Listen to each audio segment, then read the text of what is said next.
हालांकि दोनों बाइक में सेम सीसी का इंजन है, लेकिन चूंकि एक बाइक का इंजन ओवर स्क्वायर है, जिसकी वजह से उस बाइक का जो पिस्टन है उससे ऊपर से नीचे, नीचे से ऊपर आने में कम टाइम लगता है। दूसरे बाइक का इंजन अंडर स्क्वायर होने की वजह से यहां पे टाइम जो है वो बढ़ जाता है। Hello friends, welcome to mechanical tech Hindi. Friends, आज के इस वीडियो का टॉपिक बहुत ही इंटरेस्टिंग है और आज की इस वीडियो से आपको इंजन के बहुत सारे टेक्निकल एस्पेक्ट्स के ऊपर में बहुत ही डिटेल प्रैक्टिकल जानकारी मिलने वाली है। अब फ्रेंड्स, आपने भी गौर किया हो कि अगर हम लोग दो अलग अलग कंपनी के सेम इंजन सीसी वाले बाइक को आपस में कंपेयर करें तो इंजन सीसी भले ही सेम है, लेकिन एक बाइक दूसरे बाइक से ज़्यादा टॉप स्पीड उसका होता है, साथ ही जो एक्सेलरेशन है वो भी ज़्यादा होता है, यानी कि 0 से 60, 0 से 80, 0 से 100 तक का स्पीड भी एक बाइक दूसरे से ज़्यादा जल्दी अचीव कर लेता है। तो इंजन सीसी तो सेम है, लेकिन इनके बीच में डिफरेंस इतना क्यों है, इसी के बारे में आपको आगे इस वीडियो में बहुत ही डिटेल में प्रैक्टिकल तरीके से समझाऊंगा। और फ्रेंड्स, इस टॉपिक को समझने के लिए मैं एक काम करता हूं कि दो 125 सीसी इंजन कैपेसिटी वाली जो बाइक है उनका एग्जांपल ले लेता हूं। एक बाइक मैंने चुन लिया है KTM 125 ड्यूक और दूसरा बाइक है होंडा साइन SP 125। हालांकि इन दोनों बाइक्स को मैं कंपेयर कर रहा हूं, लेकिन आज का ये वीडियो इन दोनों बाइक्स के ऊपर में नहीं है। इंजन कैपेसिटी कुछ भी हो, 100, 200, 300, 400, 500 सीसी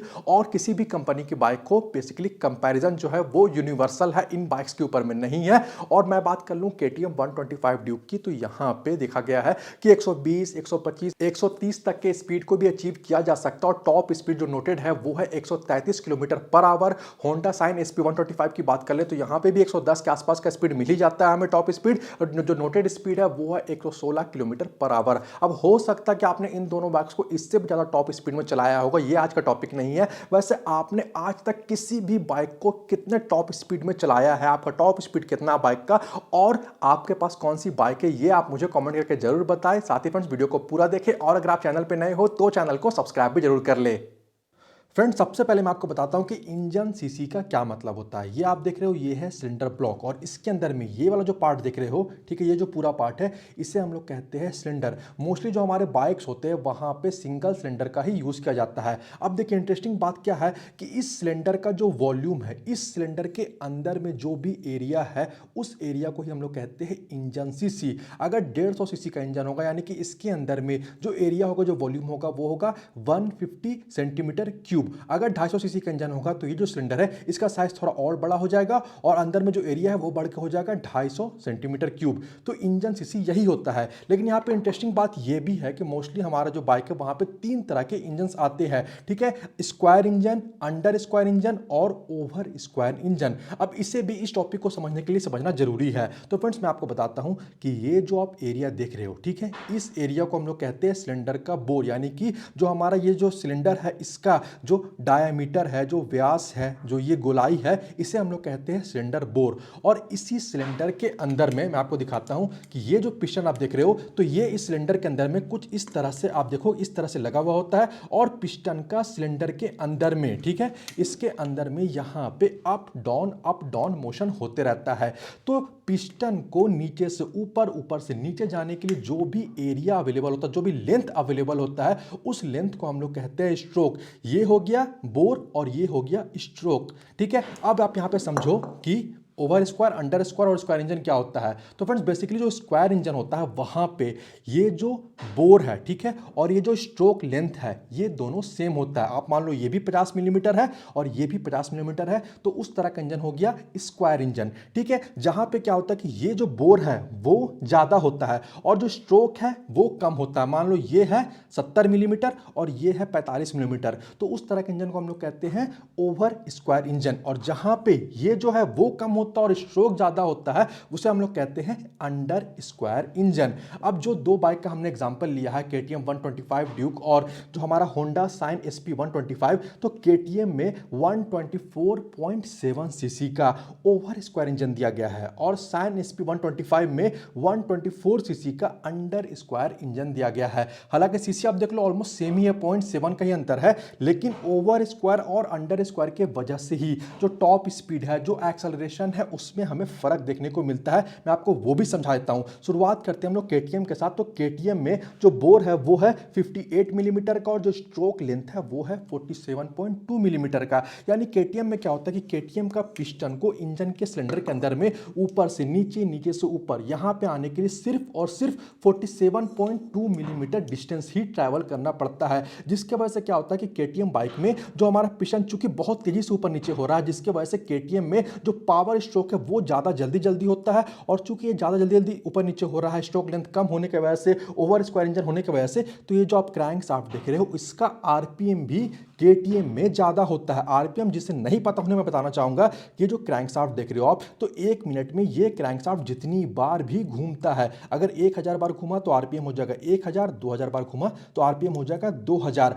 और जो हमारा केटीएम बाइक है वहाँ पे जो इंजन का जो क्रैंक शाफ्ट इसका आरपीएम है, तो मैक्सिमम आरपीएम होता है वो होता है 9250। ठीक है, 1 मिनट में मैक्सिमम 9250 बार ये घूम सकता है, इसका रोटेशन हो सकता है, जिसकी वजह से पावर आउटपुट भी बढ़ जाता है। और जो मैक्सिमम पावर है केटीएम बाइक का वो है 14.5 पीएस 9250 आरपीएम पे, और मैक्सिमम टॉर्क है 12 न्यूटन मीटर 8000 आरपीएम पे।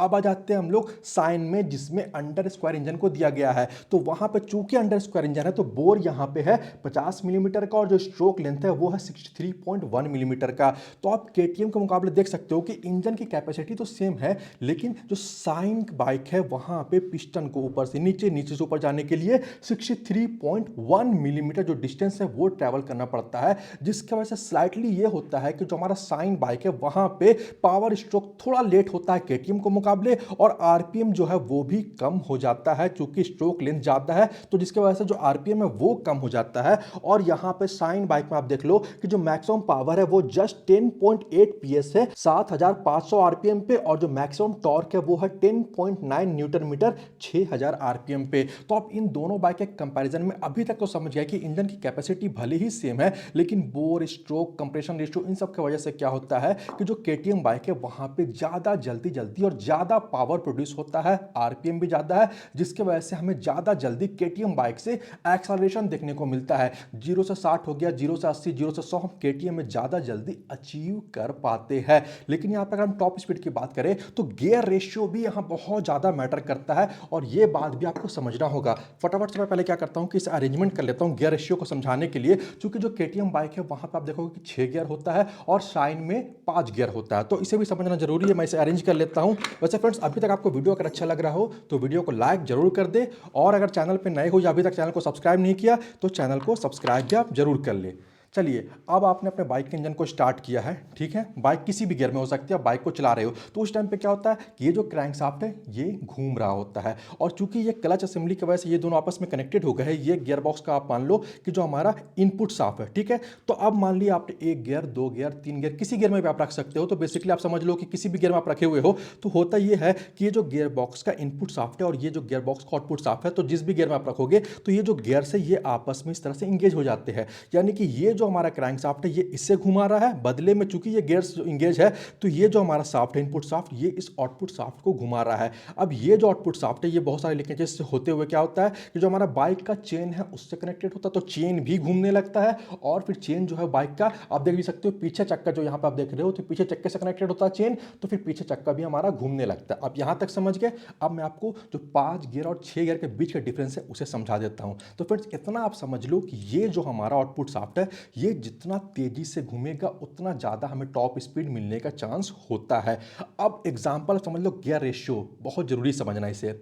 फर्स्ट गियर की बात कर लेते हैं हम लोग। तो बेसिकली आप समझ लो कि फर्स्ट गियर में होता ये है कि जो 2 गियर्स आपस में कनेक्टेड होते हैं, तो एग्जांपल के लिए हम लोग मान लेते हैं कि अगर इसमें 50 टीथ है, ठीक है, इसमें जो टीथ आप देख रहे हो, ये जो टीथ है हम बोल सकते हैं, हाँ, तो इसमें अगर 50 टीथ है, इसमें ये 50 टीथ है, तो होगा क्या, ये एक बार घूमेगा तो ये इस शाफ्ट को एक बार घुमाएगा। आपने गियर चेंज किया, ठीक है, मान लीजिए 2 गियर पे ले आए, हम एग्जाम्पल के लिए यहाँ पे समझ रहे, इसमें 50 है, यहाँ पे 25 टीथ है, तो ये एक बार घूमेगा, ये इसको 2 बार घुमाएगा। ऐसा नहीं कि ये गियर ही सबसे कनेक्टेड होता है, हम आप समझ लो एग्जांपल के लिए मैं बता रहा हूं, तो सेकंड गियर में क्या होगा कि ये एक बार घूम रहा है और ये 2 बार घुमा रहा है। इसी तरह से 3 गियर, 4 गियर, 5 गियर में गियर रेशियो चेंज होते जाता है। ये एक बार घूमता है तो बदले में ये 3 बार, साढ़े 3 बार या 4 बार इसे घुमाता है। अब चूंकि केटीएम में मैंने आपको बताया कि 6 गियर है, तो जो फाइनल गियर रेशियो वहां पे ज्यादा है, जिस वजह से क्या होता है कि हम ज्यादा तेजी से अपने बाइक को टॉप स्पीड हमें ज्यादा मिलता है, ज्यादा एक्सेलरेशन मिलता है, क्योंकि आउटपुट शाफ्ट 6th गियर में ज्यादा तेजी से घूम पाता है। शाइन में 5 गियर होता है, मोस्टली तो हमारे सीसी के बाइक में बात करो तो 4 ही गियर होता है,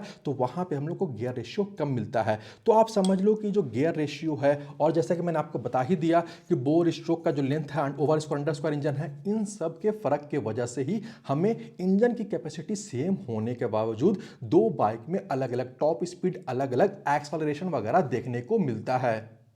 फ्रेंड्स, यहाँ पे मैं ये भी पॉइंट क्लियर करना चाहूँगा कि भले ही ओवर स्क्वायर इंजन होने की वजह से टॉप स्पीड और जो एक्सेलरेशन है वो बेहतर मिल जाता है, लेकिन यहाँ पे माइलेज में कमी आ जाती है। ओवर स्क्वायर इंजन का जो माइलेज है वो अंडर स्क्वायर इंजन से कम होता है। जैसे आप KTM 125 ड्यूक का ही ले लो, उसका माइलेज कम है, और जो साइन SP 125 है उसका माइलेज इसके मुकाबले तो ज़्यादा ही है। तो ये फर्क देखने को मिलता है। तो फ्रेंड्स, आज की इस वीडियो में इतना ही। उम्मीद है कि आज का ये वीडियो आपको पसंद आया होगा। वीडियो अच्छा लगा हो तो वीडियो को लाइक और शेयर जरूर कर दे। वीडियो के बारे और चैनल के बारे में अपनी राय आप मुझे कॉमेंट करके जरूर बताएं।